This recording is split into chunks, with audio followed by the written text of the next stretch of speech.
Ladies! Olha com quem que eu tô aqui hoje, com a minha amiga querida, que vocês vão conhecer e vão se apaixonar da mesma forma que eu e o Léo, marido dela, somos apaixonados. Eu sou o Fernando Novaes da Silva, ou Fernando The Professor. Esse é um episódio muito importante, pois eu estou hoje com a minha referência em design, tá? Eu tenho ela como referência em design. É uma convidada, é a minha amiga mais querida de todas. Desculpa todas as outras que eu também amo, mas do mestrado, a minha amiga mais querida é a Pamela de Lis. Seja muito bem-vinda, Pamela. Mas antes, eu preciso dizer que esse podcast, Coluna Cerebral, é um oferecimento do mestrado profissional em design da Univille, em que eu e a Pamela, minha convidada, estamos terminando, se Deus quiser, graças a Deus, em breve, mestre Fernando e mestre Pamela. Mas deixa eu fazer uma apresentação bem ilustre aqui, para ficar um negócio bem bonito. Ó. Presta atenção, que o pessoal quer fazer o corte dessa apresentação e postar nas redes sociais, porque normalmente eu capricho. Vamos ver o que você acha. Vamos lá. Ela é amiga de todos e todes, extremamente organizada. Ela tem as apresentações mais didáticas, e inclusive já é profa de moda, profa de design, profa de tudo e de todes. É para mim a pessoa mais querida desse mestrado, a mais polida e um sorriso tímido e ao mesmo tempo muito verdadeiro.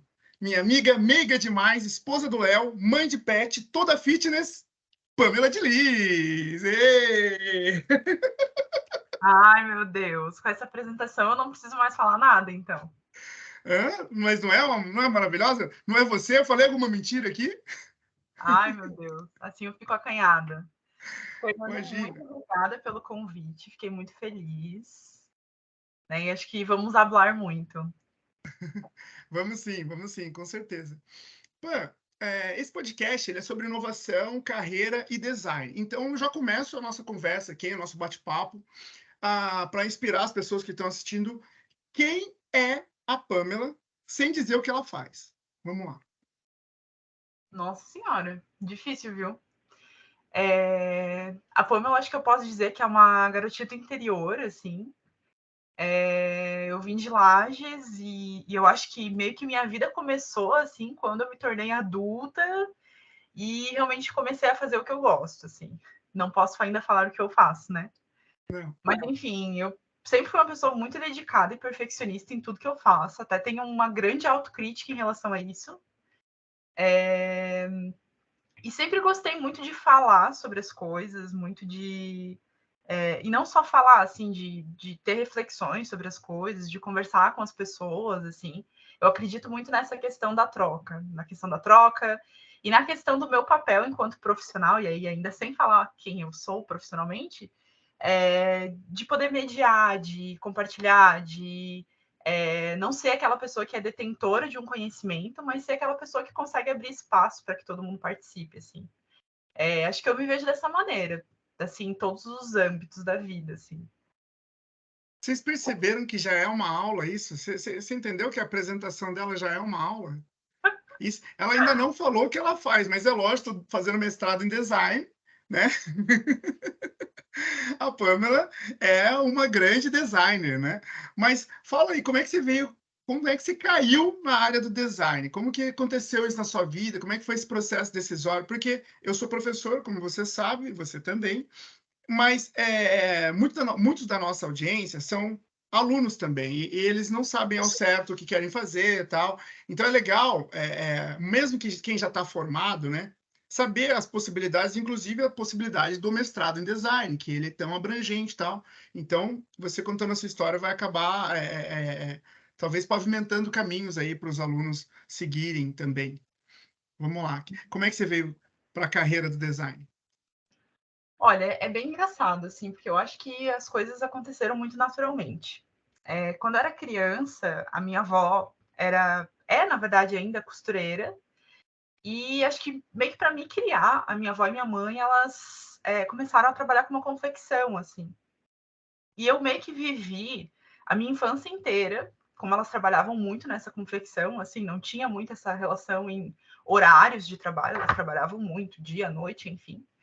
E eu vivi dentro de caixa de tecido, eu vivi vendo minha avó costurar, as costureiras costurarem, fazerem modelagem, enfim. Então, acho que foi meio que pela moda que eu fui parar no design, sabe? E uma coisa que acontecia muito é que a minha mãe e minha avó, elas sempre foram muito artesãs, assim. Então, minha família tem um trato muito especial em fazer as coisas, sabe? Então, esse trato desde fazer a sua própria comida, minha avó sempre foi muito italiana, que é fazendo coisas feitas à mão, assim, bolacha, pão, enfim.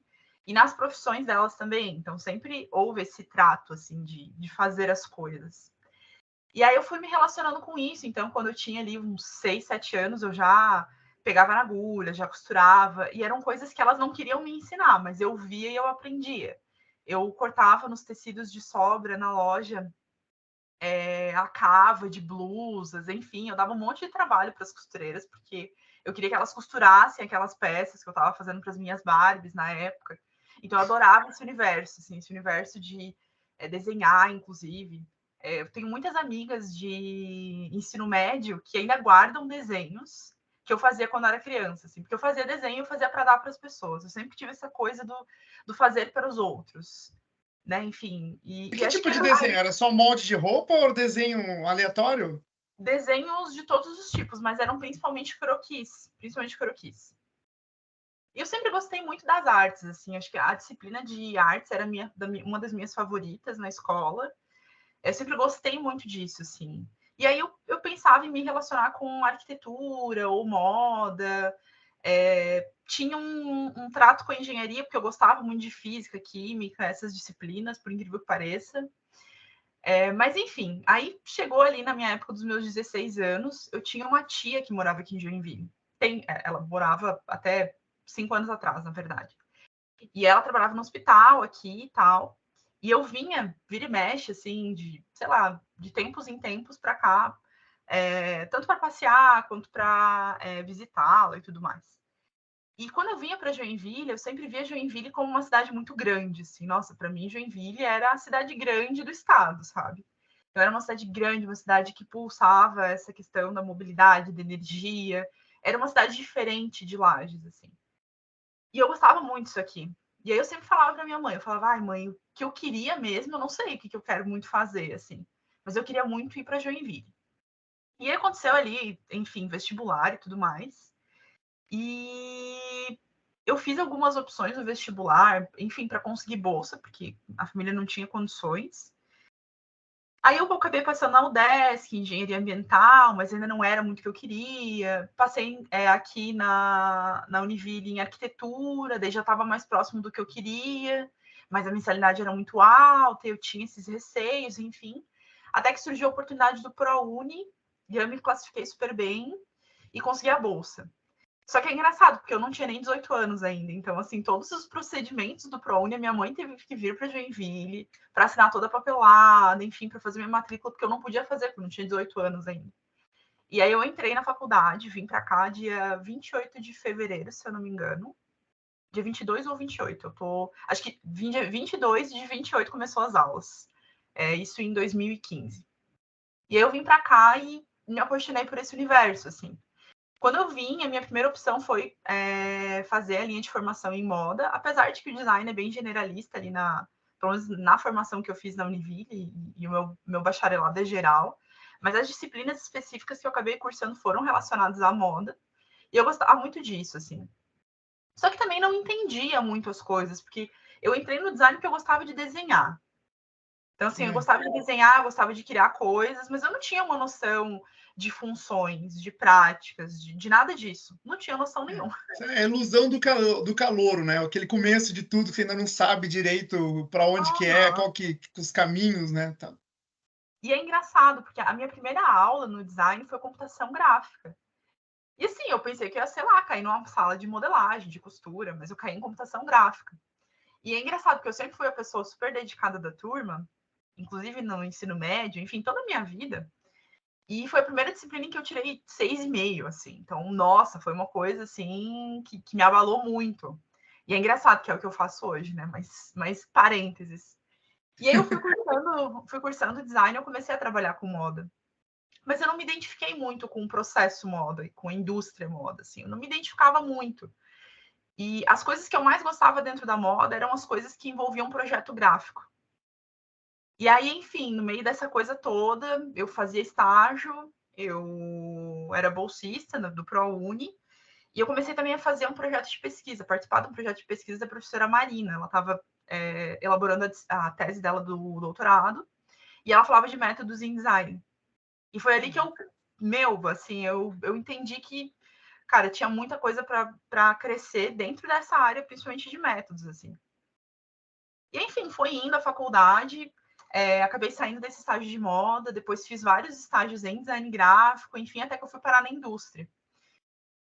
E na indústria aí eu tinha uma função muito prática, assim, do design, né? Porque a indústria farmacêutica, que era onde eu trabalhava, a gente tinha muita legislação, a gente tinha que resolver problemas, né, por meio do design. E aí eu fui me apaixonando, assim, acho que eu entrei muito apaixonada já na graduação e eu saí mais apaixonada ainda.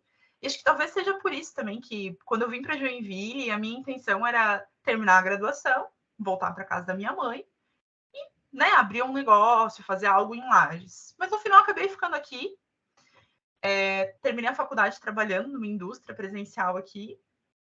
Aí terminei também uma faculdade com mérito estudantil, e aí já fui engatar na pós, e agora já engatei no mestrado, então acho que nunca parei de estudar e nem quis, assim, não consigo me ver não estudando. E fui ficando, assim, na área de design. Hoje em dia, acho que não me vejo trabalhando em outra coisa, mas as oportunidades foram surgindo também em relação à consultoria, em relação a ser professora, em relação a fazer freelas. Então, eu faço um pouquinho de tudo no meu dia a dia, mas que são todas as coisas que me aproximam do meu propósito, assim, que é desenvolver coisas para o ser humano, para potencializar suas competências, suas habilidades. Então, eu acho que isso tudo entra num conjunto muito harmonioso, apesar de ser bem corrido ter tantas funções na vida, assim, mas acho que são coisas que me fazem muito bem. Às vezes eu não sinto que eu estou trabalhando. Mas isso é como uma boa designer pensa, né? Eu tava procurando aqui no meu Kindle o livro que eu comprei, até tô vendo aqui, acho que ele deu algum problema. Que é o The New Designer, que ele fala sobre rejeitando mitos e assegurando realmente uma mudança, né, projetual. Indicada pelo professor Efileno, que a gente teve aula com ele e tal. Eu estou falando isso porque você foi conversando e falando de toda a sua trajetória e autocrítica e seu entendimento aonde você se encaixa, né, nessa profissão designer, né? Como é que é ser designer hoje? Porque aí você foi meio que pensando que ia para a moda e acabou indo para o gráfico, aí foi para o institucional. Como é que foi isso? Porque beleza, você se formou, se descobriu designer. Mas e aí? Porque é o grande lance assim, tá bom, vou fazer o que agora, né? Que eu sei, Uhum. para onde você foi, como é que foi buscar o mercado de trabalho, essas coisas, parte de carreira mesmo. Eu acho que as coisas aconteceram muito naturalmente, assim. No início eu precisava trabalhar, então eu fui no que deu, era essa a resposta, Critério. assim, no que tinha à disposição.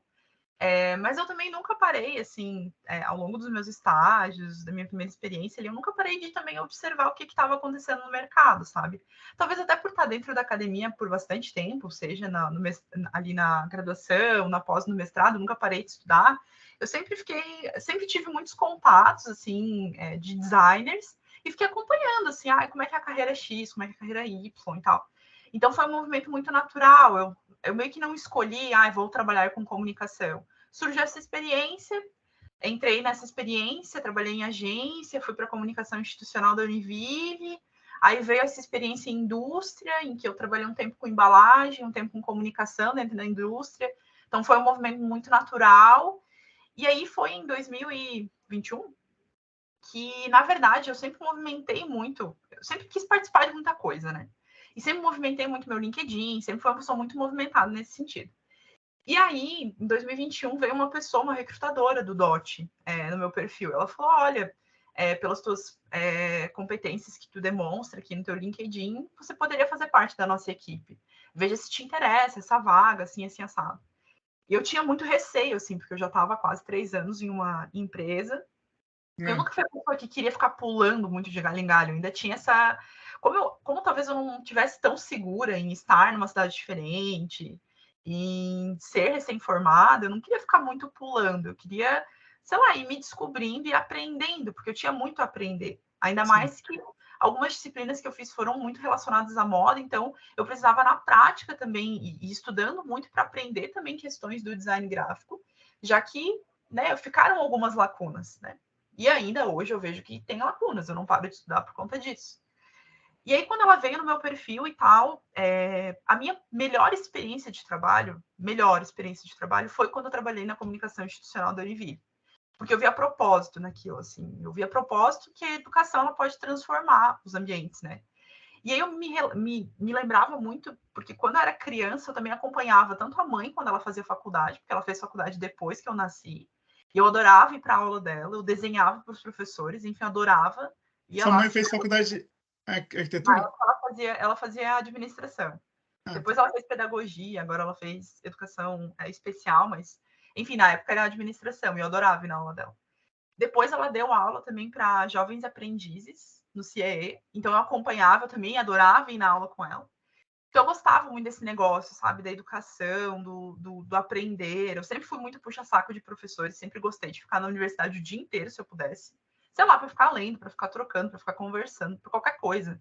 Não é à toa que meu projeto de pesquisa que eu fiz ali com a professora Marina foi voluntário. Tipo, eu só queria estar ali. Não tinha... Eu já tinha uma bolsa, mas eu queria ter esse tempo dedicado. E aí, como eu tinha essa experiência em educação e foi uma experiência muito transformadora, mesmo que eu não trabalhasse diretamente com a educação, quando surgiu a oportunidade no DOT, eu topei, assim, falei, olha, também é uma coisa que estão buscando por mim, só que eu fui muito crítica, tipo, ao longo de todo o processo seletivo, para eu conseguir entender o que era para eu fazer, assim, mas o que se espera de mim? Mas para onde eu posso crescer? Mas com que equipe eu vou trabalhar? E na época, uma frustração gigantesca que eu tinha de trabalhar dentro da indústria era: eu não tenho outros designers para trocar. E não é que a gente não troque com outras pessoas e a gente aprende com todo mundo. Mas eu não tinha um outro designer para pedir ideia, para Para te trocar. criticar, né? Para falar, ó, não vai por aí, vai por aqui um sênior, né? Para você pegar como referência na sua própria área, que entende as suas dores. Não, eu sei como é. Na época eu também era júnior, né? Então, assim, eu entrei lá como júnior e saí como júnior também. Então, fiquei 3 anos ali como júnior. E essa oportunidade era para pleno. Só que, enfim, era um contexto bem diferente, era um contexto, né, que a gente estava ali na pandemia, oportunidade remota, uma empresa de Florianópolis que eu nunca mais ia voltar para o, digamos assim, para o presencial. Eu pensei, nossa, eu quero isso, acho que isso tem tudo a ver com o que eu quero para o meu futuro, sabe? Em relação a modelo de negócio, em relação ao modelo de equipe, em relação a tudo, assim, tudo estava caminhando muito perfeitamente. E na época eu estava fazendo pós em UX, né? Então, assim, ali eu tinha a oportunidade de aplicar conhecimentos de UX, porque a gente desenvolve interface. Então, antes eu não tinha, eu trabalhava muito com comunicação e, apesar de aplicar, obviamente, comunicação também traz experiência para o usuário, mas eu queria muito ter esse tato com interface também. Sim. Aí entrei e fui me desenvolvendo, assim, acho que nunca foi algo planejado. Só que também quando eu entrei, eu fui percebendo que eu tinha pessoas mentoras. E eu pensava, nossa, eu quero ser isso, assim, um dia eu quero ser essa pessoa que é reconhecida como sênior, que executa como sênior, que não só executa, mas tecnicamente, mas que sabe orientar, que sabe incentivar, que sabe dar feedback, que sabe te levantar, que sabe conduzir um processo seletivo. E aí, isso eu sabia que eu queria, assim. Então, acho que desde que eu entrei, principalmente no DOT, acho que essa liderança, essa coisa foi crescendo dentro de mim, essa borbulha. E agora, enfim, agora eu atuo como sênior e, assim, eu acho que gosto muito dessa parte de gestão, dessa parte de liderança, assim, porque é algo que me inspira e que eu me sinto bem fazendo. E não que eu não goste de criação, gosto bastante, mas eu vejo que o meu futuro talvez não esteja mais num operacional. Não, eu acho fantástico você falar toda essa trajetória, né? Mesmo que Se bem que tem uma riqueza de detalhes, então foi bem bacana mesmo para quem está vendo, para quem está ouvindo. Eu falo muito para os meus alunos que o futuro deles vai ser o líder. Em algum momento ele vai ser o líder. Se ele continuar se desenvolvendo, aprendendo, executando, em algum momento ele vai ser convidado para liderar a equipe, porque faz parte quase uma evolução natural. Você vai, né? Vai para a parte técnica, você vira um grande técnico e depois você começa a compartilhar, aí você vira referência e daqui a pouco você está liderando a equipe. Então meio que uma seleção natural, né? Meio quase darwinista, né? Tipo que vai se destacando, vai acabando subindo, não adianta. E é lógico que eu não trabalho com você, mas eu te vejo já como referência. Eu tenho certeza que esse caminho já está bem breve, bem próximo de acontecer. Mas que competência você destaca aí nesse processo de crescimento, que você teve, né? Mesmo que muito jovem, né? Já com uma trajetória tão rica, com tanta experiência. Que competência você destaca?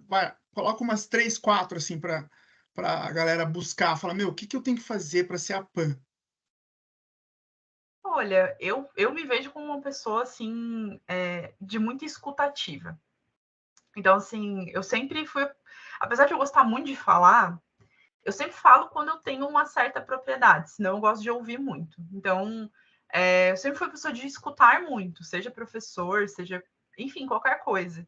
E por conta do escutar, não sei, o meu raciocínio de organização, de planejamento, ele vai sendo facilitado, assim. Então, eu vejo que a escuta ativa é um ponto muito importante.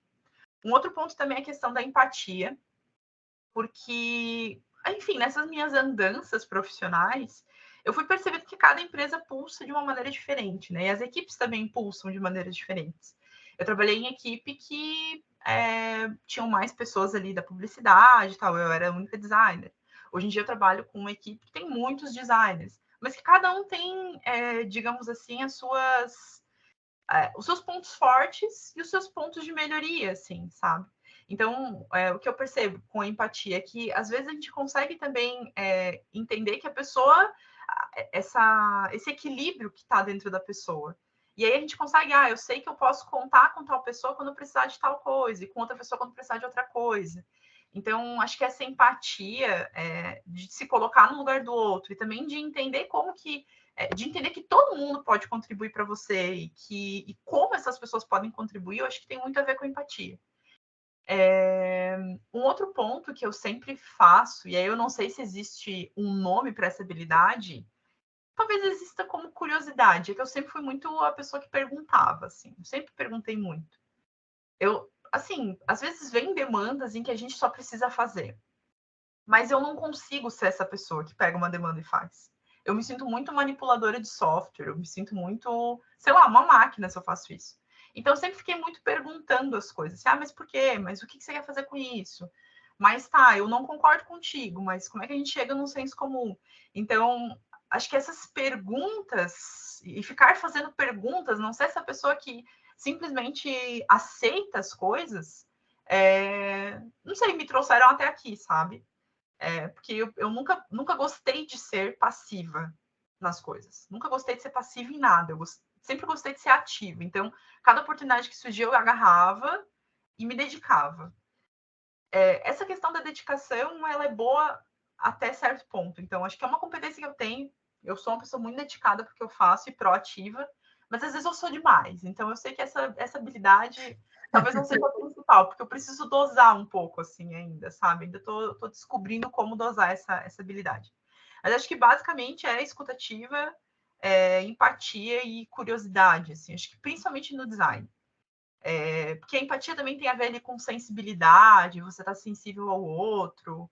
Tem a questão também da coragem, porque acho que tem a ver com essa proatividade que eu vejo que eu tenho, o fato de ter coragem para errar, assim.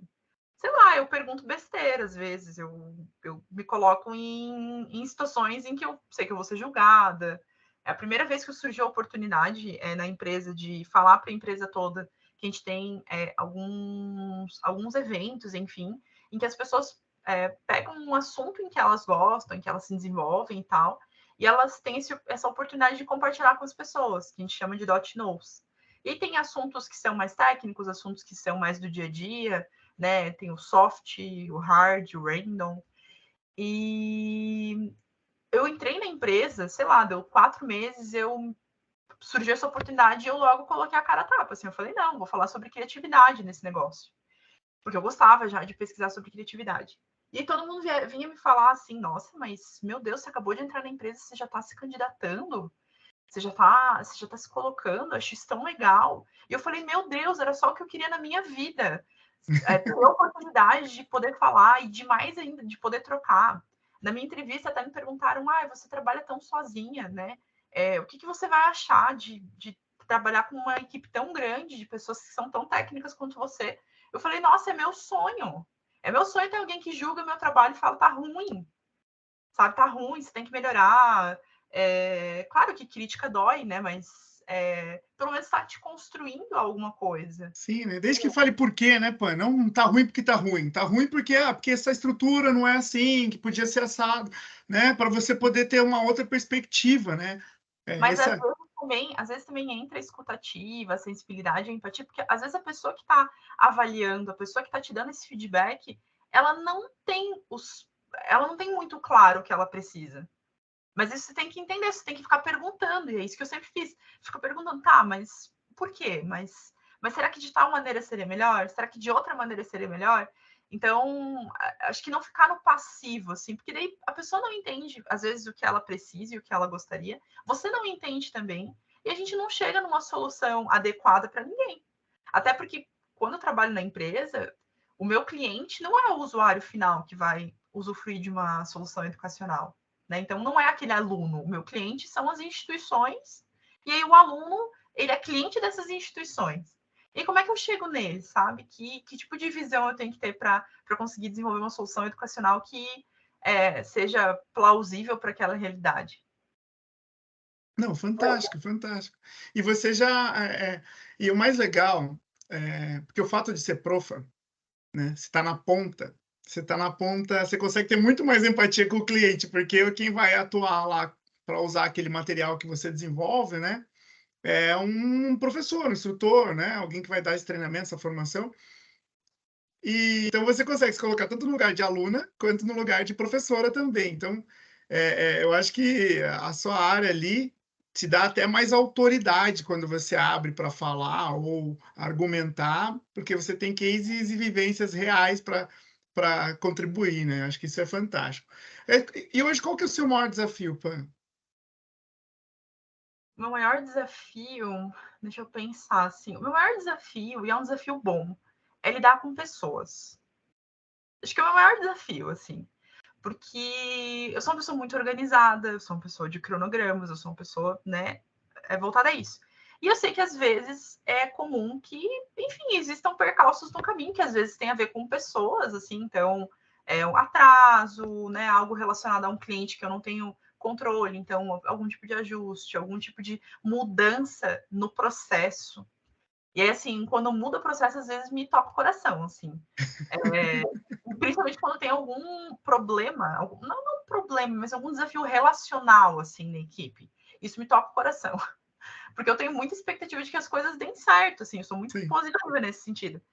E aí eu não gosto, eu normalmente não gosto muito de embates. Então, assim, nos embates é uma coisa que eu preciso trabalhar também. Eu pergunto, né, mas eu tendo a acatar. Eu tendo assim, a dar a voz para outra pessoa. Você evita o conflito. Evita o Exato, eu conflito. costumo evitar o conflito. Então, assim, um desafio é pessoas, assim, conseguir realmente, que eu falo que as principais habilidades que eu cheguei até aqui são ali, escutativa, enfim, mas são habilidades que eu continuo desenvolvendo, porque existem pessoas e pessoas, sabe? E aí, quando eu atuo meio que de ponta a ponta, seja dentro da empresa, desde um processo seletivo de um novo colaborador, até os processos diários, eu sei que existem nuances das pessoas, né? Cada pessoa tem uma vivência, uma experiência completamente diferente, uma bagagem que pode contribuir, né? E, enfim, que a gente pode trocar. E a mesma coisa nas aulas, assim, eu acho que eu sei que nas aulas a gente sempre tem uma ementa, a gente tem um processo, a gente tem uma estrutura, mas a gente tem pessoas. Então eu tenho 20, na minha turma, se eu não me engano, são 24 pessoas, pensando completamente diferente. E aí, assim, cada pessoa, eu tenho que dar uma certa atenção para essa pessoa, apesar de não ser uma aula particular. Então, é bastante coisa para administrar. E, basicamente, tudo envolve pessoas, envolve o relacional, envolve ser assertivo no que eu estou comunicando, envolve conseguir escutar e entender, envolve conseguir preparar algo que seja relevante para essas pessoas.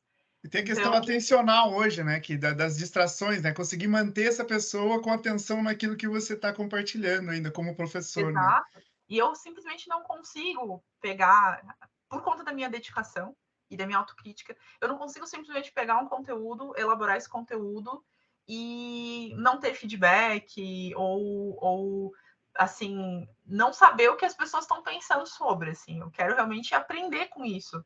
E acho que é por isso que eu comecei também, aos pouquinhos, engatinhando nas aulas, porque eu gostava de falar, eu acho que eu tenho um pouquinho de conhecimento para passar, e aí penso que estou engatinhando nisso, assim, engatinhando aos pouquinhos, entendendo como é que é a dinâmica, porque a dinâmica de professor particular é de uma maneira, a dinâmica dos cursos profissionalizantes que eu dei aula é de outra maneira, a dinâmica universidade é de outra maneira, e são N perfis ali de pessoas que estão envolvidos. Então, o principal desafio para mim, e que vai ser o desafio do futuro também, é lidar com pessoas. Sim.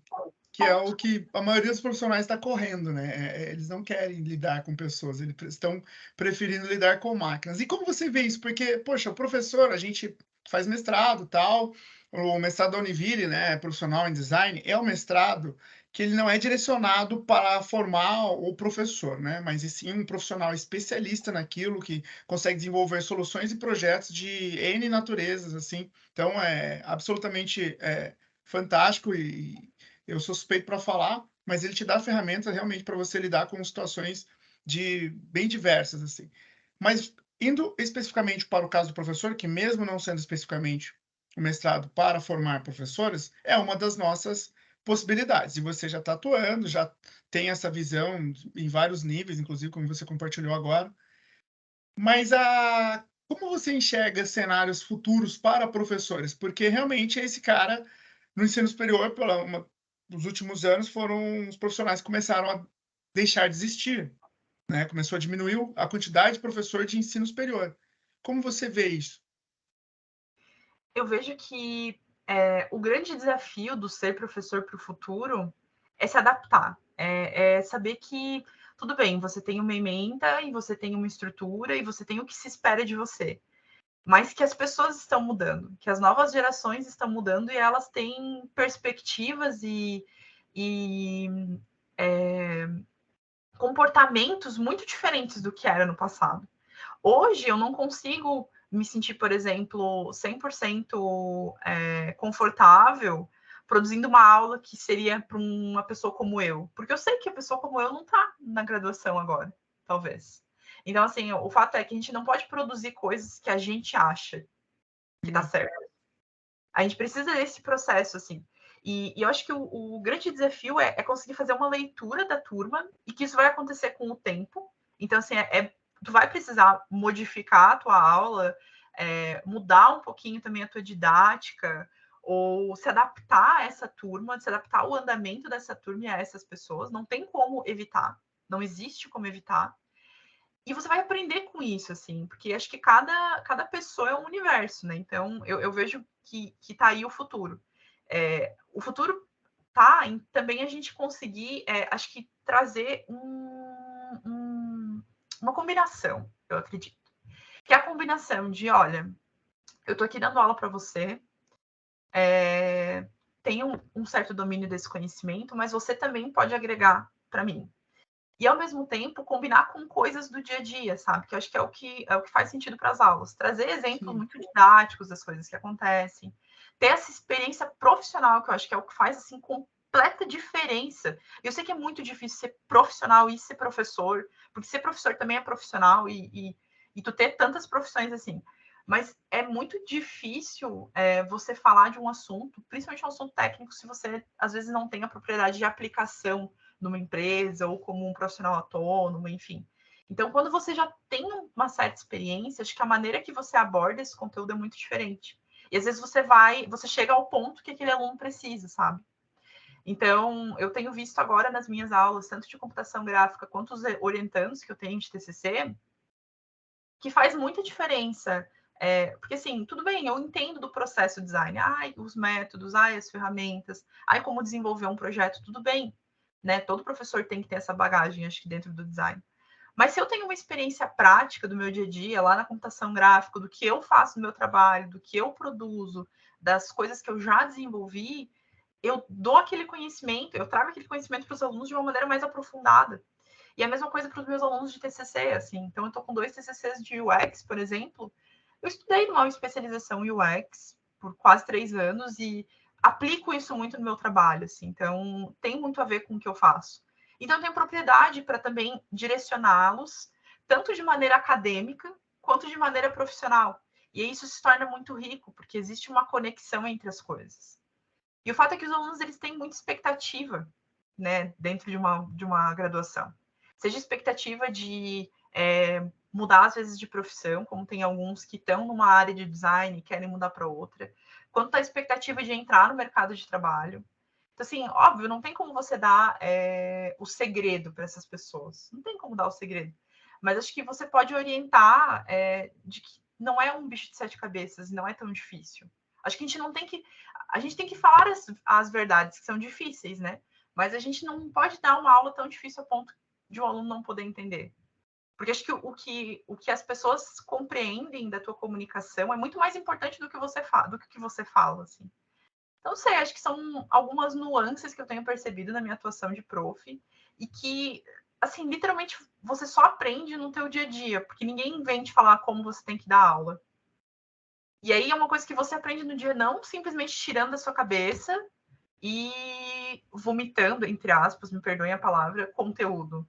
É uma experiência que você tem quando você realmente conhece aquela turma para quem está dando aula e percebe, olha, é melhor ir por esse caminho ou por esse caminho. Então, assim, acho que o professor do futuro ele tem que se adaptar ao contexto e personalizar as coisas, sabe? Porque a aula que funcionava em 2015 não funciona mais. Sim. Então, é um desafio e às vezes a gente não é remunerado para isso, para ficar mudando a aula todo ano. Mas é necessário. Não. Se a gente ficar no pensamento capitalista ali, se eu não sou pago para isso, vou dar os meus 253 slides, vão ser os mesmos até o resto da minha vida, esse cara já está fadado ao insucesso, né? Eu que faço formação de professores, esse que você citou, tem um autor chamado Alzubel, que ele é o cara da aprendizagem significativa. E o que você explicou nada mais é do que fazer um ensinamento ou mostrar cases e exemplos que façam sentido para a realidade de quem está ouvindo, né? E quanto mais simples isso for, né? Que o design é um simplificador também, né? Quanto mais simples isso for, melhor para a aprendizagem, melhor para o aluno e para o engajamento dele como cliente, digamos assim, aquele que está te ouvindo, né? Não, fantástico a sua explanação e eu corroboro com tudo que você disse no que tange aí o professor. Agora vamos falar um pouquinho da Pamela, né? Da Pamela mulher, da Pamela menina. Como que como que você se alimenta aí de curiosidade? Você é toda curiosa. O que que você anda lendo? O que que você está lendo aí ultimamente? Olha, eu ando lendo muitas coisas. Ultimamente, confesso que tenho lido muito sobre a minha pesquisa do mestrado, que é relacionada a crowd design.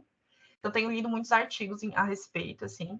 Mas as minhas leituras, assim, dos últimos um ano, dois, assim, elas estão muito relacionadas à liderança, assim. Então, tenho lido muitos livros em relação à liderança e muitos livros, assim, que relacionam esse papel do designer como um mediador entre stakeholders, enfim. Estou até com um livro aqui que ele se chama... Nossa, deixa eu resgatar ele aqui, ele não está fácil. E não está fácil na minha mão. Mas ele fala justamente dessa relação entre o designer e os stakeholders de projeto e como fazer com que a solução ela seja uma solução conjunta, compartilhada, sabe? Então, Co-criado, né? Co-criado. exato. Então, algo que eu acredito muito dentro do design, assim. Então, essas têm sido as minhas leituras atuais. Mas também tenho lido alguns romances, enfim, porque ultimamente, acho que com todo esse movimento do mestrado e da dissertação, eu preciso de leituras diferentes também um pouco, sabe? Ler coisas diferentes para, acho que conseguir oxigenar a mente um pouco. Sim, sim. E filme? Tem algum filme aí que te toca ou que você lembra assim para compartilhar? Olha, eu gosto muito de um filme, que inclusive foi o Léo que me apresentou, que é o filme da Amélie Poulain. Eu gosto muito de tudo naquele filme, assim, do quanto ele é simples, mas ao mesmo tempo ele é complexo. Como é que é o nome do filme?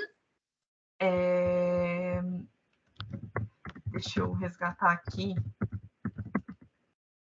É O Fabuloso Destino de Amélie Poulain. E ele é um filme francês, assim, que é um pouco mais antigo, mas ele é muito bonito, assim, ele é muito inspirador, eu acho, em relação a toda a parte visual, sabe? E esses dias ainda fui num café aqui em Joinville, que é o Nina Marie, e ele tem essa atmosfera Amélie Poulain, e eu gostei demais, assim. Não sei, ele, de todos os filmes que eu já vi, eu acho que ele tem uma presença muito forte de elementos visuais. E aí, acho que é um filme que fica muito impregnado na minha cabeça, assim. Que legal. E você é dessas que é designer a esse ponto de analisar o filme pela arte, pela fotografia? Você tem essa competência? Porque eu não tenho. Eu adoro filme e talvez o máximo que me chama atenção é o roteiro ali, eu falo a história, nossa, que me pegou ali, teve algum tipo de empatia, mas eu não consigo ter essa, não tenho essa técnica de olhar, nossa, que luz, que iluminação, que fotografia, eu não tenho essa habilidade de fazer essa análise. Você tem isso? Você consegue fazer consegue ver a riqueza dos detalhes, além, óbvio, o filme ali, né, o filme venda, né, aquele filme. Eu confesso que eu não acho que eu sou uma pessoa super habilidosa nisso, assim. Mas tem algumas estéticas que me agradam, e aí eu costumo prestar muita atenção, assim. Então tem até uma série que eu tô lendo os livros e tal, que é a série de Bridgerton. Sim. E a cenografia, eu normalmente costumo prestar atenção na cenografia e nos figurinos. Para mim, acho que são as coisas que eu mais presto atenção. É que tem a E a moda, né? cenografia é fantástica, exato. E ele é Que é de o que tem a época, ver com né? a Então moda, tem muito a figurino bonito, né? Tem muitos vestidos enfim, muita roupa legal, realmente. Filme de época, esse do Bridgerton eu assisti também, e tem mesmo, né? É, além disso, podcast, YouTube, você também é consumidora de podcasts, além, né? Ou só participa? Eu gosto de muitos podcasts de autoconhecimento. Então, tem um podcast que eu gosto muito de escutar, que é o podcast Psicologia na Prática, da Lani Jar, que é muito bom. Então, assim, eu gosto muito de ouvi-lo, porque ele traz autoconhecimento. E fora isso, tem alguns podcasts que eu gosto, assim, de escutar. Eu gosto de ouvir a Rádio Novelo, tem a questão das histórias ali, que se relacionam. Gosto de ouvir podcast da Folha de São Paulo. Todos eu acredito que são muito bons, assim, então sempre acabo escutando uma coisa ou outra. Deixa eu pensar aqui de outros podcasts. O Não Inviabilize, gosto também. Gosto do Para Dar Nome às Coisas. Acho que todos os podcasts que eu escuto, eles estão mais relacionados assim, a um momento de reflexão. Alguns estão relacionados a entretenimento, assim, então gosto do Naruhodô, por exemplo, que é bem para entretenimento, apesar de ter também o seu viés científico, e daí gosto disso. Mas todos estão relacionados a autoconhecimento. Sim, muito legal. Naruhodo, desses todos que você falou, só Naruhodo que eu conheço, que eu gosto também. É bem nerd, mas é legal demais. É bem legal. Pan, eu sei que a gente já está encaminhando para o finalmente aqui, né? Mas tá tão gostoso falar contigo. Eu acho que eu falaria, mas vou ter que fazer mais uns 3 episódios, né? Para a gente conversar tudo que a gente tem. Onde é que a Pan vai estar daqui 10 anos? Olha, uma pergunta difícil. A Pan daqui 10 anos eu quero parar com essa aceleração assim tão grande na minha carreira. Acho que sei lá, eu tenho muito claro para mim que não é para sempre o dar aula e o fazer freela e o dar consultoria e o trabalhar e porque tudo é muito trabalho, assim, minha vida está muito voltada para trabalho, mas eu sei que tem um limite nisso, né? Então, daqui a 10 anos eu quero reduzir um pouco. Daqui a 10 anos eu me vejo em uma posição de liderança, Então, isso eu tenho muito forte, seja independente do tipo de posição de liderança, mas eu me vejo muito nisso, assim, uma posição em que eu consiga desenvolver pessoas e, ao mesmo tempo, fazer com que processos sejam mais efetivos nas empresas. Então, acho que tem essas duas vertentes. E me vejo Doutora muito... Pamela, daqui 10 anos, doutora Pamela? Quem sabe? Eu me vejo muito como professora também, assim, acho que é um momento que eu sei que eu estou trabalhando, né? Mas, assim, eu me sinto muito bem sendo professora. Assim como me sinto muito bem no meu trabalho, assim, acho que a gente sempre tem coisas a melhorar, acho que dentro disso, mas me sinto muito bem.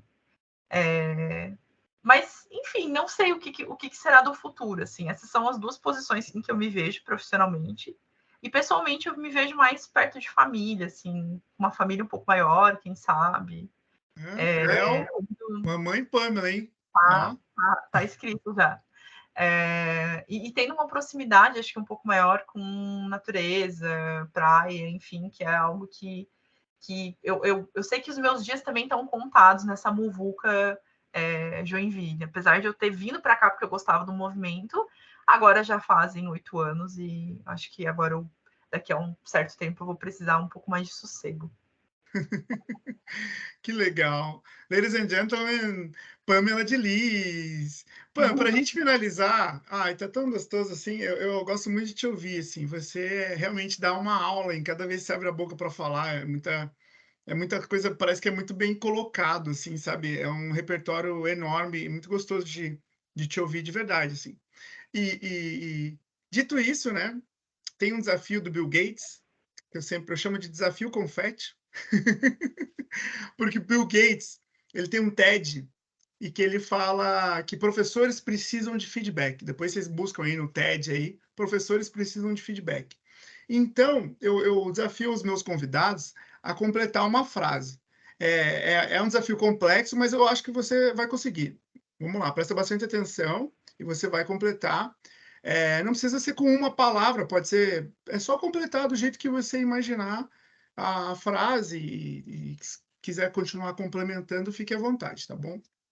Uhum. Bom, a frase é: o Fernando é. Fantástico, eu diria. O desafio do Bill Gates, ai. Mas eu acho fantástico, Fernando. Acho que é muito bom. Eu nem precisei pensar muito, assim, mas é muito bom conviver contigo. Eu acho que, como professor, assim, como pessoa, enfim, pessoa ótima, maravilhosa, mas como professor, eu tenho curiosidade de ter aula contigo. Quem sabe a gente vai encaixar ainda um dia. Vai, Ah, vai, vai que dá certo, né? sim, sim, sim. E Vamos eu lá. sou apaixonada pelo Pipa, assim, acho que... Enfim, não sei se é porque você fala muito dele, mas cada vez que eu vejo, eu fico, nossa, que legal, isso é fantástico, isso é fantástico, isso é fantástico. O Pipa é um filho que foi meio que uma aposta, mas sabe o patinho meio feio assim? Eu não sabia exatamente o que ia acontecer e está acontecendo ainda muita coisa legal. Eu também, cada vez que alguém fala assim, meu olhinho enche de lágrimas, porque eu falo, caramba, o negócio deu, não é que deu certo, Não, e é mas muito legal mesmo. não, poxa, Pan, eu só tenho a agradecer pelo seu tempo, pela sua, sua, sua energia, todo o seu conhecimento que você compartilhou aqui com a gente. Todo não, né? Um pedacinho só aqui do seu, né? Do seu momento aí, e tenho certeza que você vai ter muito sucesso na sua trajetória, não tenho dúvida nenhuma, mas absolutamente nenhuma disso. Mas onde é que as pessoas que querem questionar, provocar ou perguntar como ser uma Pamela tão querida igual você é, assim, onde é que as pessoas te encontram, Pam? Tem redes sociais, tem algum site para encontrar Pam, ou só por e-mail, ou como que funciona? Não tem site, mas normalmente eu costumo conversar com as pessoas pelo LinkedIn, e aí depois já passamos o WhatsApp e a gente conversa mais, assim. Pelo LinkedIn, Pamela Delis, não tem erro, acho que sou a única lá com esse nome. E o meu Instagram, ele é mais não privado, assim, mas ele é um pouquinho mais privado, apesar de ter bastante gente que me segue, costumo seguir meus alunos e tudo mais. Mas o LinkedIn eu acho que é o ponto, assim. Acho que não precisa ser tão formal quanto o e-mail, mas estou por lá. Tenho muita publicação e coisas que eu faço que normalmente eu coloco lá, assim. Então, vira e mexe dando uma olhadinha no LinkedIn.